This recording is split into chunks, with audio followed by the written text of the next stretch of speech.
Tara, unbox natin tong Telcine smartphone na neck mount. Ito yung itsura niya outside, and ito naman yung laman sa loob. Medyo hirap pa dyan kasi isang camera lang yung gamit. Wala pa akong gamit na mount. Ayan. Yun yung buong assembly niya. Kasama yung neck strap. Yung body strap sa cellphone holder. Cellphone strap. Yun yung ring na yan. Yun yung magnetic na rin na dumidikit sa likod ng mga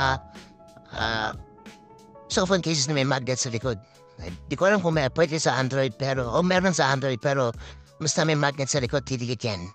Yan ang may itsura ng cellphone kapag nakasabit sa leg nyo. Yan ang mounting para sa view niya. Yan, ito naman yung point of view ng cellphone.